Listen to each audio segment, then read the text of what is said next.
जो सच्चा भक्त होता है उसमें 6 गुण अपने आप दिखाई देते हैं। ध्यान दीजिएगा, भगवान के मार्ग में चलने वाले सच्चे भक्त में ये 6 गुण दिखाई देते हैं। क्या? पहला, वो सदैव परहित में ही रत होता है, स्वसुख वांछा उसमें नहीं होती, उसका मन और इंद्रियां उसके अधीन होती हैं। जिसका मन अधीन नहीं है वो महाठग है। ये हम महापुरुषों के वचन बोल रहे हैं। जिसका मन अधीन नहीं है वो महाठग है। दैवी संपत्ति को चुरा करके आसुरी संपत्ति को प्रकट करना इस मन रूपी महाठग का प्रभाव है। जिसका मन अधीन नहीं है वो आसुरी संपत्ति वाला है। नाना प्रकार से सत भजन रूपी धन का अपहरण करवाता है मन काम क्रोध आदि से मिल करके। इसलिए जो भक्त होता है सबसे पहले इस महाठग को अपने अधीन करता है, मन को। उसकी हर बात का अनादर करके, सदगुरु की बात से इस मन को वश में किया जाता है, मन की बात का अनादर करके। और जो मन के अनुसार चलता है वो स्वयं महाठग अपने को ठगा करके ऐसे कार्य करता है जिससे पछताना पड़े। तो भक्त का पहला लक्षण है मन विजयी, स्वसुख वांछा का त्यागी, पहला लक्षण है इसमें जो वर्णन कर रहे हैं। दूसरा है भक्त मृत्यु विजयी होता है। मन विजयी, इंद्रिय विजयी, और दूसरा मृत्यु विजयी। वो हर समय सच्चिदानंद भगवान के चिंतन में इतना निमग्न रहता है कि उसके अंदर से मृत्यु का भय खत्म हो जाता है, मरने का भय खत्म हो जाता है। मन और इंद्रियां अधीन और मृत्यु के भय से मुक्त, भक्त का लक्षण। जिए काल बस ना परे, समुझ जियाए शरण ते डरत ना काल डर, शुद्ध भक्त का लक्षण। तीसरा, सदैव गुरुदेव और भगवान के अनुकूल ही कार्य करने वाला, जिससे गुरुदेव की आज्ञा पालन और भगवान की प्रसन्नता हो, उसके अलावा कोई भी अन्य कार्य उस भक्त के द्वारा नहीं हो सकते। अर्थात तस्मात् शास्त्रम प्रमाणन्ते कार्याकार्यो व्यवस्थितो। उसके आचरण साधुता के अनुकूल, गुरु के अनुकूल, शास्त्र के अनुकूल, भगवान के अनुकूल। श्री कृष्ण अनुकूलेन प्रतिकूलस्य वर्जनम, प्रतिकूलस्य वर्जन, प्रतिकूल को त्याग दिया, विसर्जनम पूर्ण रूप से त्याग दिया। पहला है मन और इंद्रियों को वश में करने वाला। अगर मन और इंद्रियों को वश में नहीं किया तो महाठग होगा, क्योंकि मन बहुत ठगी है। वो सारी देवी संपदा को चुरा कर आसुरी संपदा प्रकाशित करता है, इसलिए उसका स्वभाव ठगी हो जाएगा। जो मन और इंद्रियों को वश में नहीं किया, ठगी का मतलब पाखंड, बाहर से बड़ा और अंदर से पोला, अंदर से वही काम क्रोध लोभ मोह मद की प्रवृत्तियां, वही धन, वही भोग वासनाएं। बाना कुछ और है और आचरण कुछ और है। दूसरा है मृत्यु पर विजय प्राप्त की, मृत्यु के भय का नाश हो गया, वही भक्त है। पहला लक्षण शरणागति में आता है निर्भय, मृत्यु का भी भय खत्म हो गया है। तो जो साधक है वो चल रहा है, लेकिन वो मृत्यु से थोड़ी डरता है, वो तो चल रहा है प्रभु की तरफ। और जो प्रभु का भक्त हो चुका है उसके अंदर मृत्यु का भय कैसे होगा। तीसरा, भूल न दे कुमारक पाऊं, गुरु और इष्ट के प्रतिकूल आचरण बन ही नहीं सकता भक्त के द्वारा। वो सदैव गुरुदेव की आज्ञा और इष्ट देव की प्रसन्नता पर ध्यान रखकर कार्य करता है। चौथा, सदैव देखता रहता है कि मेरे गुरुदेव, मेरे इष्ट देव मुझे देख रहे हैं, मैं जो भी आचरण कर रहा हूं मेरे गुरुदेव देख रहे हैं, मेरे इष्ट देव देख रहे हैं। एक शिष्य बनने के लिए 2 लोग गए, गुरु ने दोनों को तरबूजे दिए, कहा एक तुम जाओ ऐसी जगह से अमनिया करो जहां कोई देख ना रहा हो, ऐसी जगह जाके काटो जहां कोई देख ना रहा हो। एक आए, थोड़ी देर में काट के बैठ गए, बोले उसको भी आ जाने दो। शाम तक घुमा, लौट के ऐसे पूरा रख दिया, जिससे अमनिया की हुई बैठे थे उनसे पूछा कि तुम बहुत जल्दी आ गए मनिया करके, कहां? बोले प्रभु एक ऐसे एकांत स्थल में गया, आसपास देखा कोई नहीं था, चिड़िया भी नहीं थी, वहां से काट के ले आए। अच्छा, आप क्यों नहीं शाम तक घूमते रहे? बोले प्रभु मुझे कोई ऐसा स्थान नहीं दिखाई दिया जहां आप न हो। आपने कहा था कोई न हो, तो मुझे कोई ऐसा स्थान नहीं दिखाई दिया, क्योंकि अखंड मंडलाकारम व्याप्तम इन चराचरम, आप चराचर में व्याप्त मेरे गुरुदेव हैं, मेरे गुरुदेव देख रहे हैं। इसलिए आपने कहा था कोई ना देख रहा हो, तो प्रभु हर समय आप मुझे दिखाई दे रहे थे, इसलिए मैं नहीं काटा। जो काट लिए थे उनसे कहा कि तुम तरबूज पाओ और निकल लो, तुम्हारी दीक्षा नहीं होगी। और जो नहीं काटे थे उनसे कहा तुम दीक्षा के अधिकारी हो। ये चौथा, जो हर समय ये देख रहा है कि मेरे गुरुदेव मुझे देख रहे हैं, मेरे इष्ट देव मुझे देख रहे हैं, मैं जो भी आचरण कर रहा हूं मेरे गुरुदेव देख रहे हैं। पांचवा, ये भक्त का लक्षण, अपने परिवार से तनिक भी मोह ना होना। भगवत, चाहे गृहस्थ हो चाहे विरक्त, भगवत भाव होना, मोह ना होना। मोह गए बिनु राम पद होई न दृढ़ अनुराग। भगवान की ही तरफ हर वृत्ति, सब में भगवत भाव, मोह किसी से नहीं। और छठवां, महान दुख विपत्ति को आदर पूर्वक मुस्कुरा कर सहना। समझ में आ रहा? ये हैं भक्त के लक्षण। महान दुख, जो गुरु भक्त होता है उसमें दया, नम्रता, साधुओं से प्रेम, दंभ शून्यता, असंगता, निष्कामता, तीव्र वैराग्य, शांति, एकांतवास, केवल भगवान से संबंध, ये 10 बातें जागृत हो जाती हैं जो ये गुरु की शरणागति लेकर के आराधना करता है। सज्जन, साधुजन, भक्तजन उसे ही कहते हैं जो किसी भी माता बहन में काम भाव न देखे, जो किसी से धन लेने की चाह न करे, जो दूसरे के दुख को देखकर स्वयं दुखी हो जाए, और जो हर समय ईश्वर को अपने सामने रखता है, उसे कहते हैं साधु। उसे साधु कहते हैं, चाहे वो गृहस्थ हो चाहे विरक्त हो। फिर किसी भी स्त्री की तरफ काम भाव न करना, दूसरे के धन लेने की भावना का त्याग करना, दूसरे को दुखी देखकर स्वयं दुखी हो जाना, और हर समय ईश्वर के सानिध्य का अनुभव करना। सर्वत्र भगवान है तो यहां भी भगवान है, सबके भगवान है तो मेरे भी भगवान है, सब समय भगवान है तो इस समय भी भगवान है, सबको देख रहे हैं तो मेरे को भी देख रहे हैं। श्री भगवान का अखंड स्मरण, सब में समता का व्यवहार, संतों में विशेष भाव, नम्रता, और प्राणी मात्र में भगवत भाव, ये स्वाभाविक भक्त के अंदर आने लगते हैं। जो विषयों का संग्रह, भोगों का चिंतन, दूसरे शरीरों का आकर्षण भोग वासना से, और रुपया पैसा की प्रियता, वो महामूर्ख है, वो भगवान का भक्त नहीं हो सकता।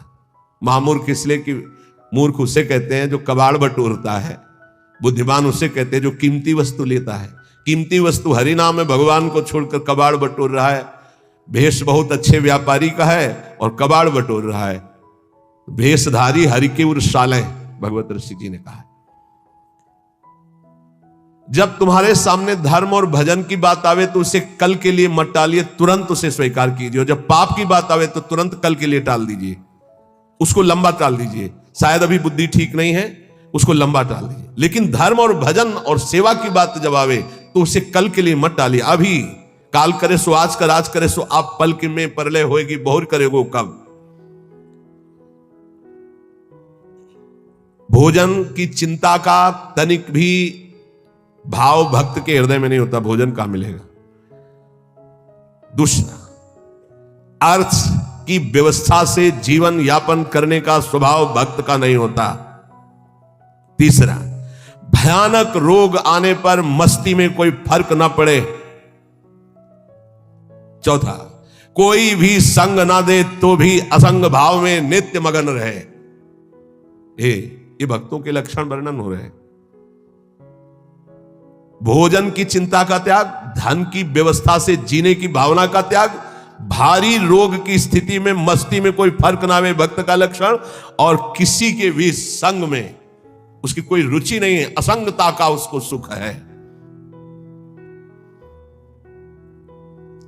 जब हम नए नए संत वेश में थे तो श्री स्वामी ओंकारानंद सरस्वती जी महाराज नजफगढ़, बहुत बड़े महापुरुष थे, उनके दर्शन करने गए तो उन्होंने कहा अच्छा बेटा संत बन गए हो, पहले से वो कृपा करके घर जाया करते थे। बहुत से संत भगवान जाते थे। तो बहुत अच्छा, बहुत अच्छा। देखो बेटा, संतों का जीवन आज उसे लिखा पाया है। हाँ, वहां तो उसने समझाया था तो समझ गए। जो संतों में लक्षण, तो वो श्वान के 10 लक्षण महान संतों में पाए जाते हैं, ये लिखी है इसमें बात। और वो बात हमको बचपन में बताई थी। इसीलिए जो आप लोग सुनते हैं सब संतों की झूठन है, महापुरुषों के अनुभव है, जो छाती का अनुभव सब मिलाकर, तभी आपको जो कुछ भी वो तभी अनुभव में आता है। उन्होंने उनके श्रीमुख से, जो ये तो अभी तो बताएंगे, उनके श्रीमुख से कि बेटा, बोले पहला लक्षण, एक बार मैं भिक्षा मांगने गया, तो जिसके दरवाजे पे गया तो उसने कहा रुको, रुक गए। क्यों रुके? चल भाग यहां से। चल दिया। स्वामी जी रुको रुको रुको, आ जाओ। फिर गए। बोले 7 बार बेटा उसने दबकाया, 7 बार भगाया, 7 बार मैं वापस गया, 8वीं बार उसने भिक्षा दी। ठीक बोले, कुत्ते का ऐसा ही स्वभाव होता है। ऐसे करके रोटी डालो, डंडा मारो, फिर चल, फिर कुछ करो, फिर आ जाए। उसको माना अपमान का किंचन मात्र ध्यान नहीं रहता। ऐसे ही महान संतों का स्वभाव होता है। एक स्वभाव कि आप ऐसे करो, फिर तो एक बार देखेगा, फिर लौट के आएगा, फिर आप डंडा हुआ, फिर दबका दो, फिर वो जय बार करोगे तय बार वापस। उसे माना अपमान का बोध नहीं होता। श्वान के ये 10 लक्षण महान संतों में पाए जाते हैं। वो अपनी भूख मिटाने के लिए माना अपमान का ध्यान नहीं करता भिक्षान्न के द्वारा। इसमें केवल इतना संकेत विस्तृत से उन्होंने बताया था। दूसरा, बोले बेटा, जब बंदर सर्प को पकड़ लेता है, बोले तुमने देखा नहीं होगा, मैंने देखा, ऐसे वो फन पकड़ता है, पेड़ में ऐसे रगड़ता है, फिर कान में लगाता है। अगर वो सूं हुआ जरा सा, फिर रगड़ता है उसको। बोले उसके मरने पर भी 100 बार रगड़ता है उसको। बोले मैंने देखा। बोले दूसरा लक्षण संत का है कि वो अपने मन को ऐसे रगड़े जैसे बंदर सांप को रगड़ के मारता, मारने के बाद भी 100 बार रगड़ता है। मरे हुए मन में ही भगवदानंद की उत्पत्ति होती है। पुराने संतों के जो वचन है वो बहुत गूढ़ होते हैं, उनका अर्थ पूरे जीवन भर निकलता रहता है। मन को जिसने मार लिया वही महात्मा, मन को जिसने चेला बना लिया वही जगत गुरु, मन को जिसने परमात्मा स्वरूप कर लिया वही जीवन मुक्त महापुरुष हो गया। सारा खेल इस मन के ऊपर है। तो कह रहे, पहला कि भूख मिटाने के लिए माना अपमान का बोध न रखना, जो भी बताया। दूसरा, जैसे श्वान का कोई पर्सनल घर नहीं होता है, पर्सनल घर दरवाजे पे भी पड़ा रहता है। अच्छा, जहां मिला वहां पा लिया, दरवाजे पे पड़ा है। बोले जो भगवदा अनुरागी विरक्त होते हैं उनका निज ग्रह नहीं होता, वो भगवत ग्रह में वास करते हैं। भगवान जहां वास दे दिए, या भगवान के मंदिर या भगवान के धामों में, या फिर घर के अंदर नहीं वास करेंगे। ध्यान रखना, हमने देखा है कि बहुत से बड़े बड़े महात्मा जन आए, कभी घर में वास करने की बात नहीं। बाहर खपरेला था, उसके नीचे, या स्कूल सामने था वहां, या किसी देवालय में, कभी घर में शयन करने की नहीं। वही जो हमारे महात्माओं की रहनी, उसी को भूला जाता है, इसलिए धोखा खा जाया जाता है। विरक्त होकर गृहस्थों की सैया पर शयन करोगे, अपने आप को संभाल पाओगे, सवाल ही नहीं उठता है। दूसरा बताया कि जैसे श्वान जमीन में शयन करता है, भूमि शयन वलकल वसन, ऐसे महापुरुषों का होता है।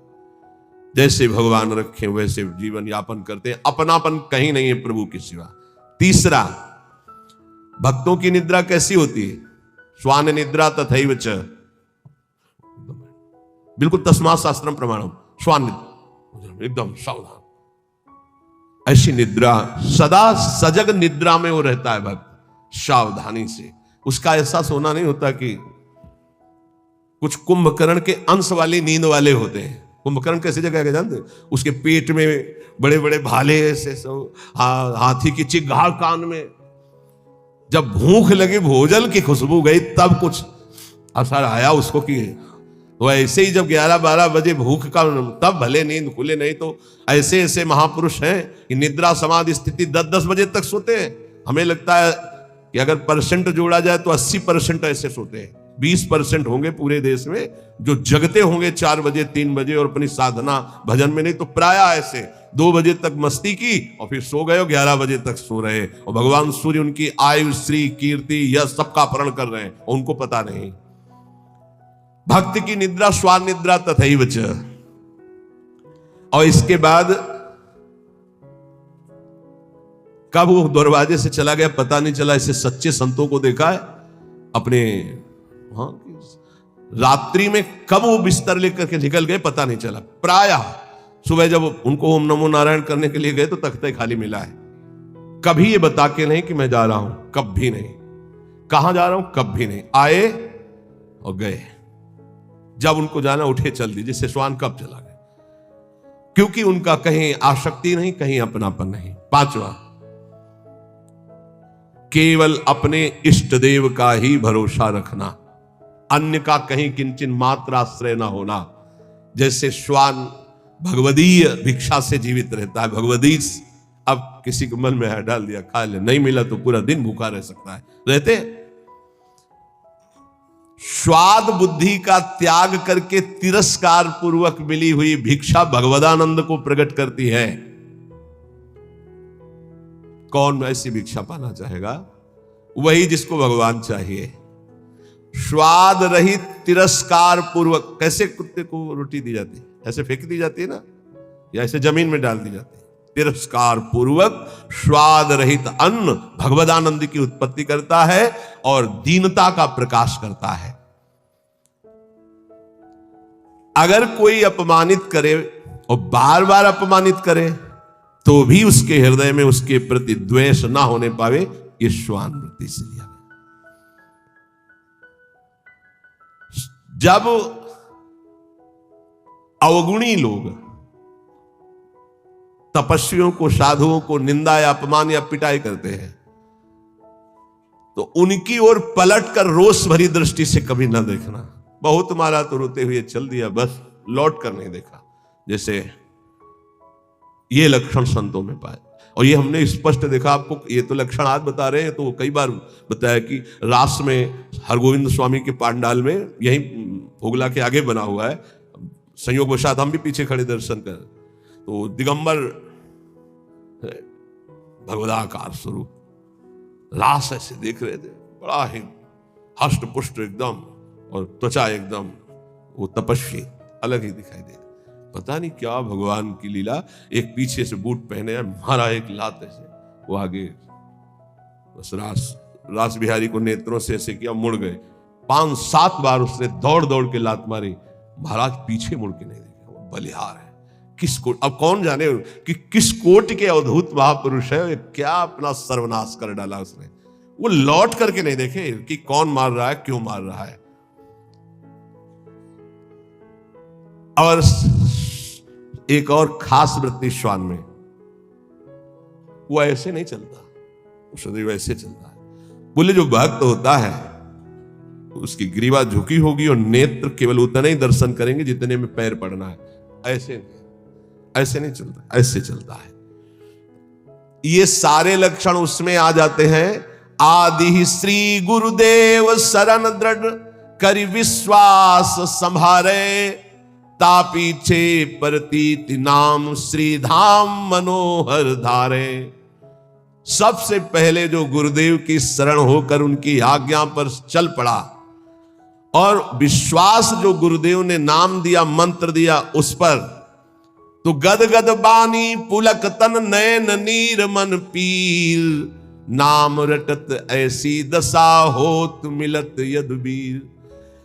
जब गुरुदेव की कृपा से, जो गुरुदेव प्रदत्त नाम में बड़ी महिमा है, जो ही नाम जब गुरुदेव के अनुसार होता है, मनमानी नहीं, मनमानी आचरण नहीं, तो बोले गदगद कंठ हो जाता है, आवाज नहीं निकलती सही ढंग से, नेत्रों से अश्रु बहने लगते हैं। जब नाम रटते हुए ऐसी दशा हो तो जान लो प्रभु के मिलने का समय आ गया है।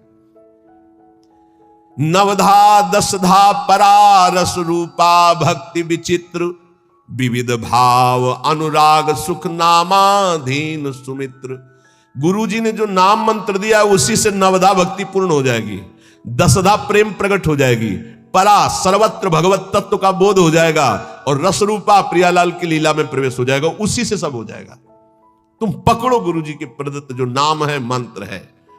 विविध भाव अनुराग सुख नामाधीन सुमित्र। ऐ सुंदर मित्र मेरी सलाह मान ले, गुरुदेव प्रदत्त नाम से नवधा दसधा परा रस रूपा भक्ति विचित्र और विविध भाव अनुराग सुख नामाधीन सुमित्र। जो गुरु प्रदत्त नाम है वो नवधा भक्ति पूर्ण कर देगा, वो तुम्हारे हृदय में दसधा प्रेम प्रकट कर देगा, परा तत्वबोध प्रकट कर देगा, रस रूपा लीला प्रवेश करा देगा, विविध भावों के द्वारा आराध्य देव की सेवा, ये सब नाम से प्राप्त हो जाता है।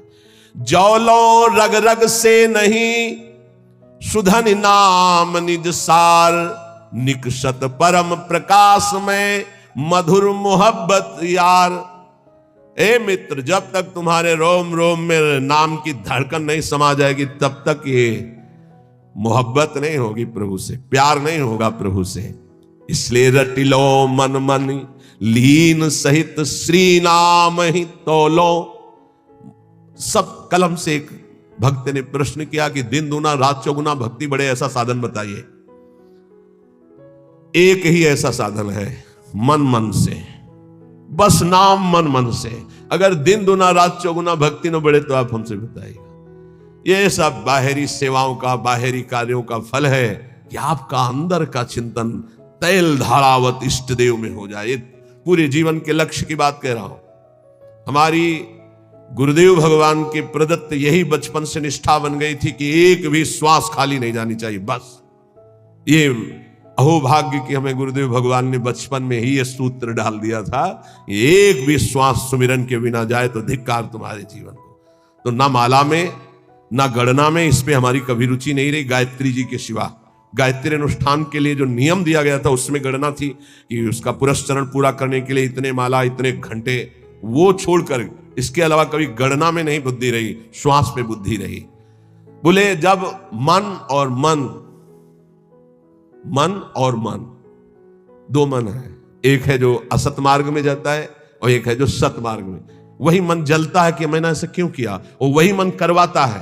तो मन दोनों, हमारा जो असत मार्ग का मन, सत मार्ग का मन है, जब दोनों एक होकर केवल मन नामाकार हो जाए, दो मन से सौदा होता है। कर लूं क्या यार, ये करना सही रहेगा कि नहीं रहेगा, नहीं सही रहेगा, नहीं यार कर लेते हैं। ऐसे प्रत्येक कर्म जो होते हैं संकल्प विकल्प करके, संकल्प विकल्प खत्म, एक निश्चय पक्का बुद्धि का कि नाम ही सर्वोपरि है। अब वो मन में निरंतर नाम रट रहा है। तो बोले फिर जो आनंद प्रकट होता है, वो आनंद एक बार प्रकट होता है, फिर कभी नष्ट नहीं होता, वो बढ़ता रहता है।